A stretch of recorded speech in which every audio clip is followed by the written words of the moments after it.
Welcome to my tutorial for my firework creation tool. If you bought it already, thank you. And if not, this hopefully shows you a bit on how it works and how simple it is. So get into it. We have the two blueprints here. You have the begin play just single, and you have the multi-launcher.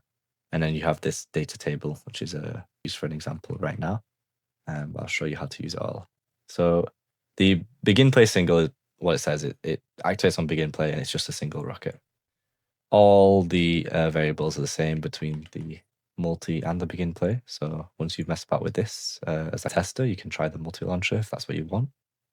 So what you do is you select a type of firework here, mess with them, change the color, and have the scale color. Each one has a tooltip, so it should tell you what it does roughly and how much it'll affect it.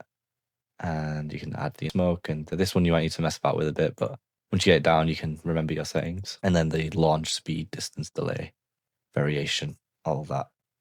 And then you can also change the sounds if you want. I just have some simple non-copyright sounds. And also you can change the trail here. So what you want to do is, if you want to test it, you just simply click test, and you have it right there. Boom, like that. That's quite a nice one. And you can change it to an angled one. Angle it.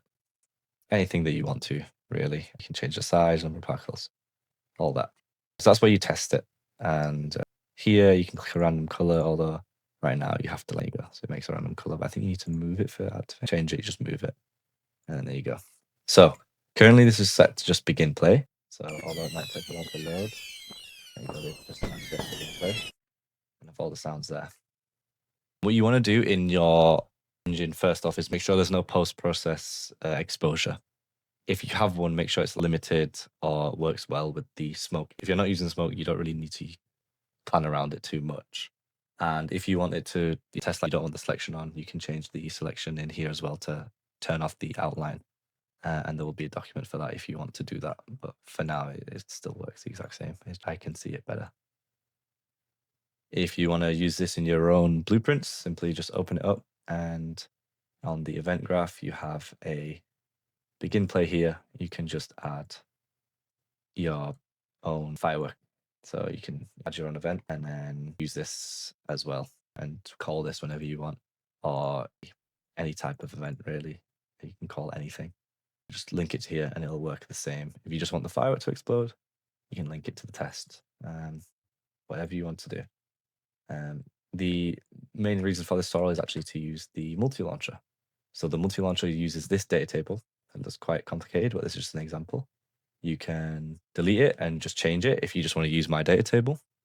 If you want to make new ones, it gets a bit more complicated, but I'll show you how to do that in this tutorial. How it works is you have this data table. You can select all your fireworks, duplicate them to make loads, make a new one, duplicate that one, and you just set the delay between each firework at the top here. If you wanted to be slightly random, you can change delay slightly on some of them, duplicate them, and that's how you do it. And there'd be the delay between each firework. And then all it is you drag in this multi-launcher, and you can change the box size and bound and in here, and if it's random spawns, or if you just want it to spawn from the middle, and that is it. If you want to use your own data table, you can duplicate this and call it, say, whatever you want, like a shoots. And then you open up the launcher, and you just need to find these red ones here.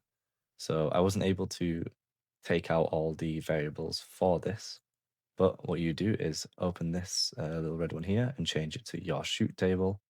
There should be another one, red one down here, shoot table, and same in the add data section. So you go here, you open this red one, the red one here, and shoot table, and that is it. So now it'll use your other table. So the shoot one, say you wanted it to have some red ones, for instance, then you can make them all red, duplicate them, save it.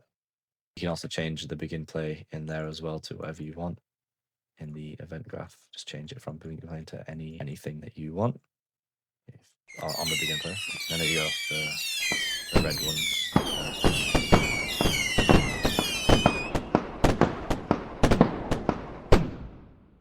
And that's how you use my tool.